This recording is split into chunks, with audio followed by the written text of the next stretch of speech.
Este fic fue creado por Triceratops. El link de su perfil está en la descripción. Capítulo 1. La culpa del superviviente. El mundo se estremeció y los cielos estallaron en una luz azul que emanaba de una diminuta bola de barro llamada Tierra.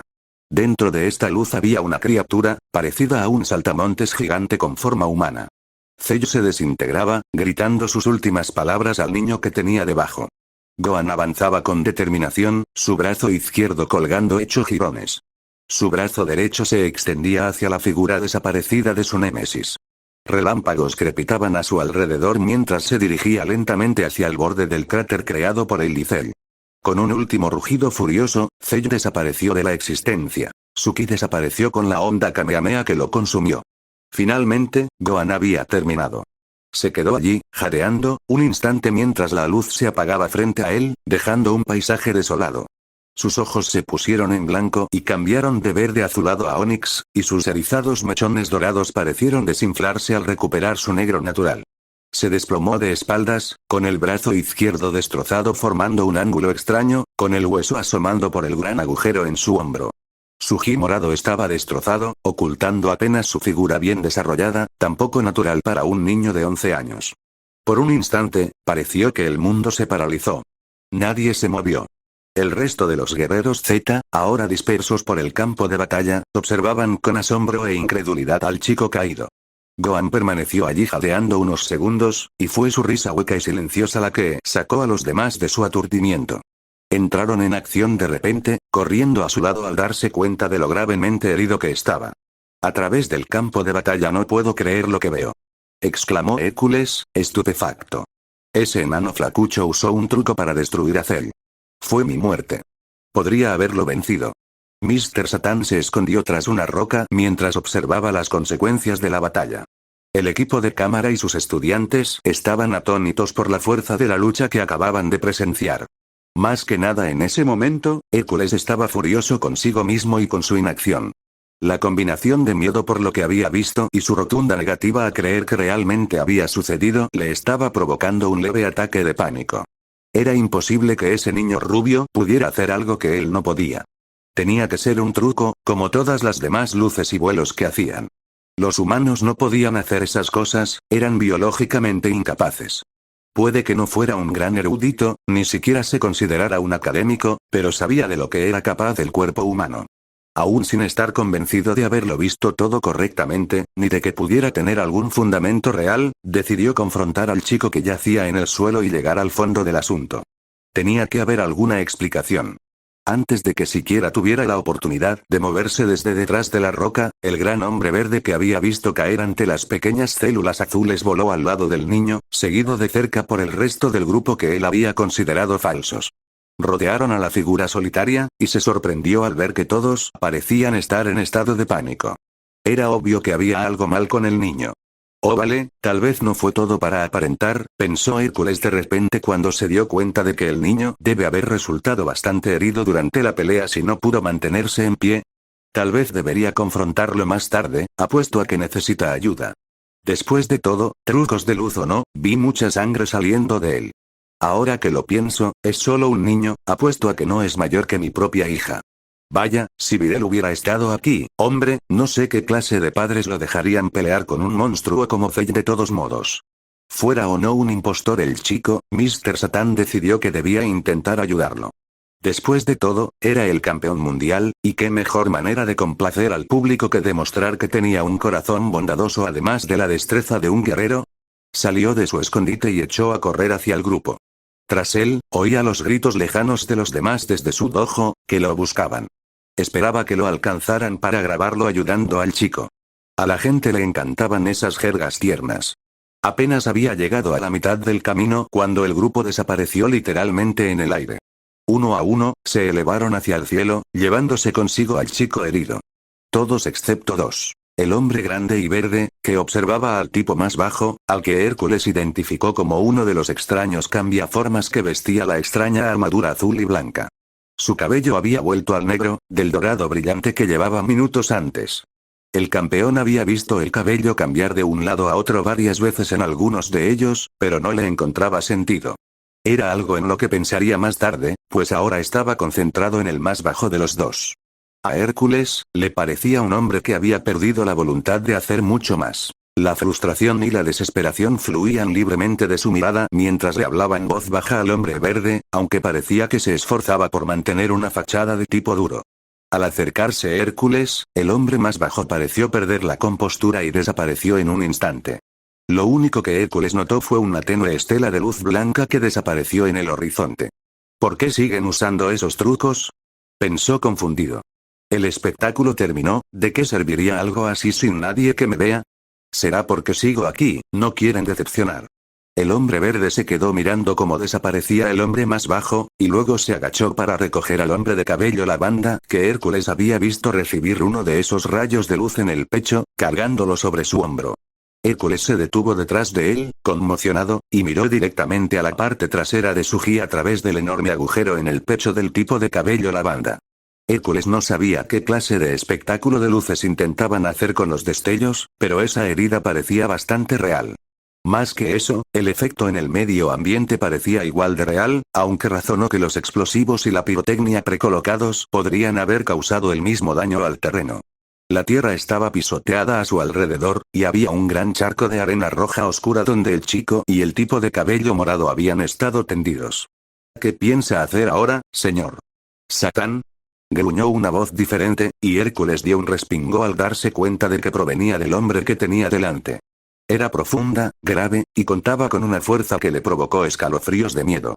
El grandullón aún no se había girado para mirarlo.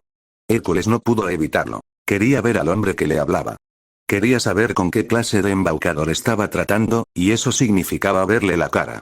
Avanzó con cuidado y se acercó al gran embaucador, apenas alcanzándole los hombros. El cuerpo que llevaba sobre el hombro seguía colgando inerte, como si realmente estuviera muerto. Su sorpresa se disipó al resurgir la ira, mirando la herida y pensando en el niño.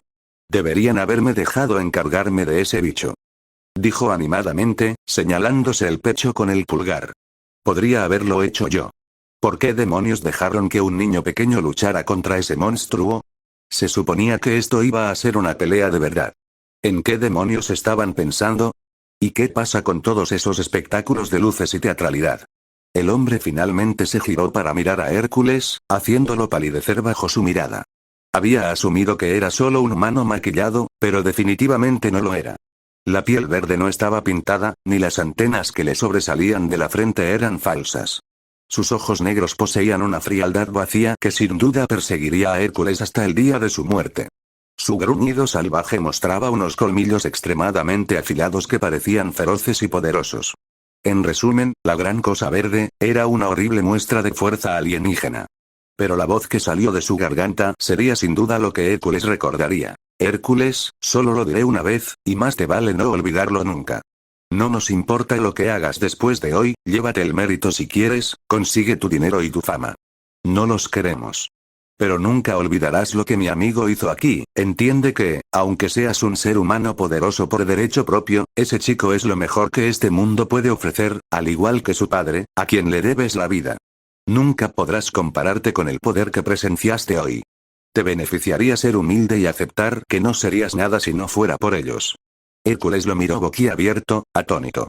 La rueda de hámster había dejado de girar y él intentaba desesperadamente comprender lo que acababa de suceder. ¿Qué demonios se supone que debo decir a eso? Es imposible que un niño sea más poderoso que yo. Antes de que pudiera expresar sus pensamientos, el hombre verde había desaparecido, igual que todos los demás antes que él, dejando a Hércules en el lugar donde Cella había desaparecido. Miró a su alrededor, solo para encontrarse solo. Frunció el ceño, pensando intensamente. Sabía que no había destruido a Cell. Pero sabía que los trucos de luz y el vuelo que todos esos tipos usaban tenían que haber sido falsos, meros humo y espejos. O tal vez un traje avanzado que les otorgaba esas superhabilidades. Solo tenía que encontrar la fuente de todo y podría demostrar que era el luchador superior. Sus reflexiones fueron interrumpidas por un pequeño alboroto a sus espaldas. Se giró y vio a un pequeño grupo corriendo desde el borde del campo de batalla hacia él. Agradeció en silencio que no hubieran estado allí antes, no fuera a ser que hubieran oído lo que había dicho el tipo verde. Aún así, no estaba particularmente contento de verlos todavía. ¡Genial! El equipo de cámara y ese maldito reportero. ¿Qué se supone que les diga de todo esto? ¿Por qué tuvieron que salir corriendo así? Señor Satán. Señor Satán. ¿Qué demonios ha pasado aquí? ¿Dónde está Celia? Gritó el reportero al acercarse, ajustándose las gafas rotas. Los ojos de sus alumnos y su representante lo miraron expectantes. Todos estaban en mal estado. Entre la ropa hecha jirones y los moretones y cortes que los cubrían, parecían haber pasado por un infierno. Hércules no pudo evitar pensar. Bueno, supongo que, pensándolo bien, sí. Va. No importa, tengo que darles algo. Señaló al chico de la cámara y preguntó en voz alta. Tú, camarógrafo. ¿Captaste todo lo que pasó ahí fuera? El adolescente lo miró con expresión deprimida y meneó la cabeza. No, hombre, la cámara quedó destruida cuando todos volamos. Ni siquiera sé si las imágenes que teníamos grabadas sobrevivieron a eso. Bueno, piensa rápido, Hércules, el mundo espera una respuesta, y tú eres el único, además de esos impostores, que sabe lo que pasó, pensó frenéticamente, con el corazón latiéndole con fuerza. Quizás debería hacer lo que dijo ese tipo verde. O sea, ¿qué es lo peor que podría pasar? No es que puedan quitarme nada ahora que estoy al tanto de su farsa, ¿verdad? Tendrían que ser capaces de preparar el terreno para esos trucos, y yo puedo luchar contra todos ellos en una pelea justa. Soy el campeón mundial después de todo. Con ese pensamiento, Hércules puso la mejor sonrisa que pudo reunir y comenzó su historia, omitiendo el detalle crucial de que no fue él, sino el repartidor quien había destruido la celda. Unos minutos después en el mirador Gohan. Gritó frenéticamente el guardián de la tierra. Dende corrió junto a su amigo. Este se desplomó a su lado cuando Yamcha lo dejó caer de sus hombros sobre las baldosas del mirador. El luchador mayor aún estaba en shock, pero hacía todo lo posible por controlarse en esta situación.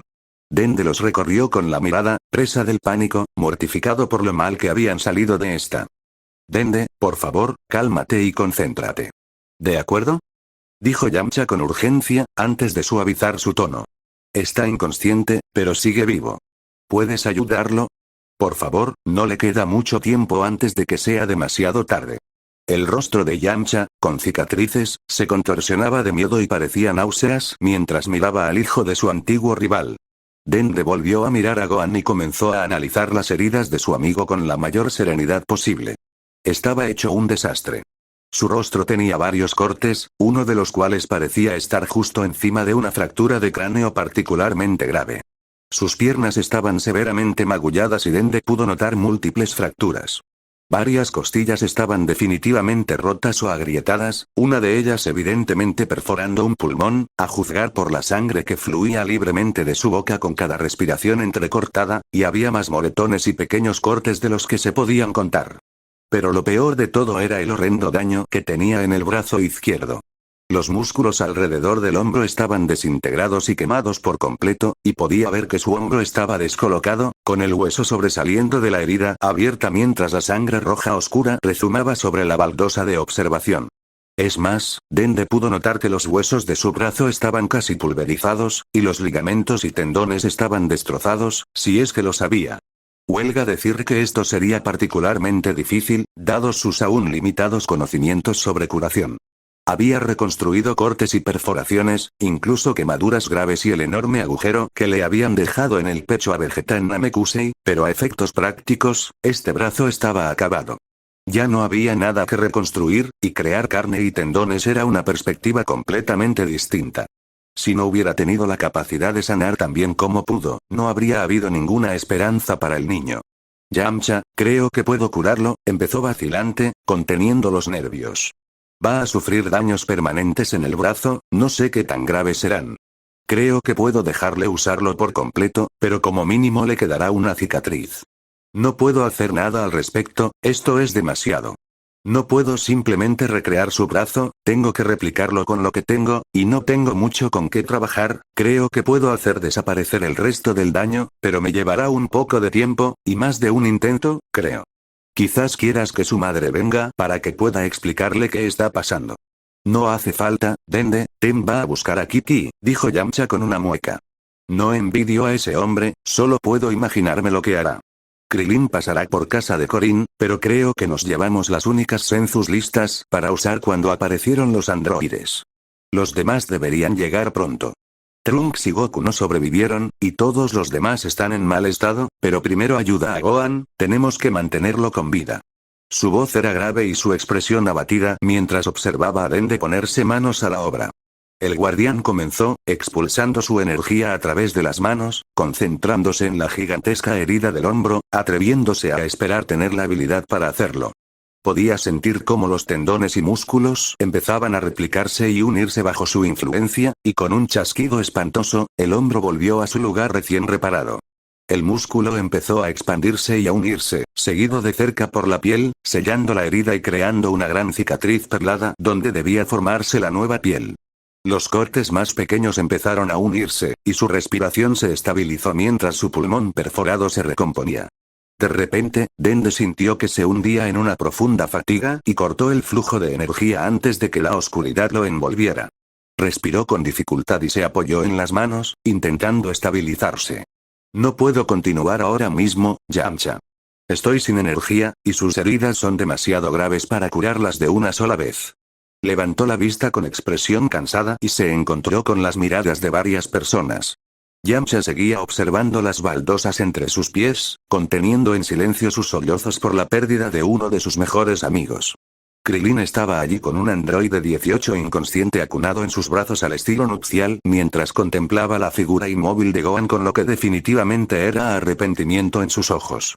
Piccolo estaba de pie en la parte de atrás del grupo, con los ojos cerrados y los brazos cruzados mientras sentía más ki. Tien también había llegado y se sentó en cuclillas con el rostro oculto a la vista tras sus grandes manos. Mira y Trunks estaba acostado de espaldas al otro lado de Gohan, su rostro aún congelado en una expresión de sorpresa y el enorme agujero en su pecho aún goteando sobre las baldosas. Pero la persona a la que Dende más temía en ese momento lo miraba fijamente, con lágrimas en los ojos y la mirada más feroz que podía poner en su rostro. ¿Qué quieres decir con que no puedes curarlo? Mi bebé se herió y tú no puedes curarlo. Eres Kami por tu bien. Oh, ¿dónde está ese hombre? ¿Dónde está mi marido? Le dije que me prometiera que Gohan no pelearía, y ahora mira. Todos los presentes se tensaron al oír esas palabras. Kiki miró la expresión de asombro de Dende y luego a los demás, quienes de repente notaron unos nuevos y elegantes patrones en las sencillas baldosas blancas bajo sus pies. Piccolo intervino en ese momento, con el rostro serio y los ojos mostrando algo que pocos habían visto antes. Lástima. Lástima por una mujer que aún no sabía que su esposo había muerto. Empezó con suavidad. Kiki, escucha. Lo que voy a decirte no te resultará fácil de oír. Kiki se detuvo y miró a Piccolo con una mirada asesina. Tragó saliva para superar el nudo que se le formó de repente en la garganta y continuó. Kiki, tu esposo, Goku, no sobrevivió. Se sacrificó para salvarnos a todos. Cell lo mató después de que usara teletransportación para llevarse a ese monstruo. Cell no pudo vencer a Gohan, así que decidió autodestruirse, llevándose el planeta consigo. Goku se lo llevó a otro lugar, pero Cell regresó, y Goku desapareció. Gohan casi lo pierde todo cuando Cell regresó, pero al final, fue destruido para siempre. Pagamos un precio terrible. Trunks y Goku están muertos, y Gohan casi se une a ellos. La mirada de Kiki desapareció en cuanto Piccolo empezó su discurso. Sabía lo que se avecinaba desde el principio, pero aún así la noticia la tomó por sorpresa. Se desmayó al terminar y se dio cuenta de que no era una broma cruel, pues Tien apenas la atrapó antes de que cayera al suelo. Piccolo miró a Dende y al instante decidió qué hacer. Dende, lleva a Gohan a una de las habitaciones de arriba, tenemos que ponerlo de pie. No me importa cuánto tarde. El resto. Se giró y miró al grupo, que levantó la vista para mirar al Namekiano. Vamos a recoger las esferas del dragón de Bulma. Tenemos 2 deseos que pedir, y ya se me ocurren. Necesitamos que regresen todos los que Cell nos quitó. Pero tendremos que decidir qué hacer con Goku. Shenron no puede devolverlo, ya que sería su segunda vez. Pero tengo una idea, y creo que Gohan también la comprenderá cuando despierte. El ambiente pareció mejorar al instante al mencionar las esferas del dragón. Por muy mal que se pusieran las cosas, siempre encontraban la manera de arreglarlas. Era algo con lo que habían tenido la suerte, y todo gracias a cierto Saiyajin de pelo puntiagudo al que con el tiempo todos habían llegado a amar. Todo el grupo se puso de pie con una nueva chispa en la mirada. Dejando a número 18 y el cuerpo de Trunks Mirai en manos del pequeño guardián y Mr. Popo, partieron hacia Ciudad Oeste y la corporación Cápsula para arreglar las cosas. Varias horas después el Sr. Popo y Dende ya habían trasladado a Kiki y Gohan a camas dentro del mirador. Ambos seguían inconscientes cuando los guerreros Z regresaron, esta vez con un Vegeta muy callado y una Bulma muy frenética cargando a Trunks, un bebé que lloraba, en brazos. Al instante, vio a su hijo adolescente fallecido del futuro y corrió hacia él con un grito ahogado. Aunque técnicamente no había criado a este niño, aún sentía un poderoso afecto maternal por él. Incluso Vegeta forcejeaba, de pie en la parte de atrás con los ojos cerrados y el ceño fruncido, mientras apretaba los puños a los costados con ira. Krillin sacó una bolsa grande y vació su contenido en el suelo del mirador, revelando las 7 Dragon Balls que Bulma solía coleccionar ahora. Bueno chicos, ¿qué les parece si hacemos esto? No hay mejor momento que el presente, ¿verdad? Miró a Bulma, que sollozaba, y luego a Piccolo, quien negó con la cabeza al monje. No hasta que llegue Gohan. Dende está trabajando en Gohan ahora mismo, y a juzgar por el ki del chico, está a punto de recuperarse. Necesita estar aquí para esto. Le debemos su opinión, considerando que fue él quien derrotó a Cell. Apenas había pronunciado esas palabras, toda la pandilla Z sintió que el ki del chico se disparaba y luego se estabilizaba. Todos giraron la cabeza expectantes hacia el edificio en el centro del mirador, donde Gohan emergió junto a un Dende con aspecto exhausto, agarrándose el costado izquierdo y apoyando la pierna derecha. Vestía la camisa blanca tradicional y los pantalones negros que usaba antes de los juegos de Cell. A pesar de la gravedad de sus heridas, su rostro se iluminó con una débil sonrisa al observar a la pandilla y las esferas del dragón que se extendían ante ellos. Los guerreros Z dejaron escapar un suspiro de alivio colectivo al verlo vivo y moviéndose por sí solo. Tosió levemente una vez y dijo con un tono sorprendentemente alegre: «Hola, chicos. Disculpen la demora, ese saltamontes mordió un poco más de lo que esperaba, ¿eh?» Todos rieron excepto Vegeta y Piccolo, quienes solo sonrieron con sorna ante el humor negro. Incluso en las situaciones más graves, aún contaba con la habilidad de su padre para hacer que la situación pareciera un poco menos sombría. Piccolo fue el primero en romper el silencio. «Nos tenías a todos preocupados, chico. Me alegra verte de pie. Esta vez, puedes hacerlo. Invoca a Shenron, te lo has ganado». Gohan asintió y se acercó cojeando al grupo para situarse frente a las esferas del dragón. Miró expectante a Dende, quien simplemente asintió y se acercó a ver cómo estaba Android 18, que empezaba a despertarse. Gohan bajó la vista hacia las esferas del dragón, concentró su voz en la fuerza y pronunció las palabras para invocar al dragón. «Dragón eterno. Por tu nombre te invoco, Shenron». Las esferas del dragón brillaron doradas y el cielo comenzó a oscurecerse. Un rayo saltó de una esfera a otra antes de elevarse hacia el cielo y tomar la forma de Shenron. El dragón miró a los guerreros Z y habló con una voz grave y retumbante que los conmovió profundamente. «He sido invocado. Digan sus 2 deseos». Gohan miró a los guerreros Z y obtuvo su consentimiento tácito para continuar. «Shenron. Por favor, revive a todos los que fueron asesinados por Cell y los androides». Shenron dudó un momento, cerrando los ojos como si estuviera sumido en una profunda reflexión. «¿Te das cuenta de lo que me pides?», preguntó tras una breve pausa. Abrió los ojos y observó las miradas esperanzadas de todos los guerreros Z. «Muy bien, se hará». Los ojos del dragón brillaron con un brillante color rubí, y todos los guerreros Z sintieron que la vida regresaba al planeta, incluyendo a Mira y Trunks. El agujero en su pecho se cerró de repente y comenzó a toser mientras la vida fluía de vuelta a él. Bulma chilló de alegría y agarró a su futuro hijo mientras intentaba incorporarse. Trunks jadeó ante la repentina pérdida de aire y miró a su alrededor confundido antes de comprenderlo y devolverle el abrazo a su madre. Gohan apartó la vista de la escena para volver a mirar a los guerreros Z. Esperaba estar equivocado y que su padre hubiera sido incluido en ese deseo. Pero, al fin y al cabo, las leyes que regían al dragón seguían vigentes, y su padre seguía desaparecido. Aún lleno de esperanza, tímidamente dejó escapar sus pensamientos. «Bueno, chicos, ¿y ahora qué? Sé que no pudimos devolver a papá con Shenron, pero aún lo necesitamos. Es mucho pedir, pero ¿creen que deberíamos desear ir a Nuevo Namek y pedirles que invoquen a Porunga por nosotros?» Antes de que alguien pudiera responder a su pregunta, una nueva voz resonó en todas sus cabezas. «Esperen, chicos, no pidan ese deseo. No les servirá de nada». Yamcha, Tien y Piccolo reconocieron la voz al instante y alzaron la vista al cielo. Yamcha fue el primero en recuperarse del susto, mientras que el resto de la pandilla lo miró expectante cuando exclamó al reconocerlo: «Kai. ¿Eres tú? ¿Qué pasa? ¿Por qué no deberíamos intentar desear que Goku regrese? Está ahí, ¿verdad? Bueno, sí, pero, no puedes porque, porque por orden del Gran Kai, Goku no puede regresar. Dijo el Kai con amarga decepción. Trajo a Cell a mi planeta, y morí por sus actos. Lo siento, amigos, el Gran Kai ha decidido que su castigo por mi muerte sea permanecer muerto. Para siempre. Los rostros de los guerreros Z palidecieron, incluso Piccolo palideció. Pero uno del grupo recibió el golpe peor que los demás. Gohan se quedó allí, atónito ante la revelación. La burbuja de esperanza que había estado creciendo en su pecho acababa de estallar, dejando un vacío donde solía estar su padre. En ese instante, todo su mundo pareció derrumbarse a su alrededor sin culpar a nadie más que a sí mismo.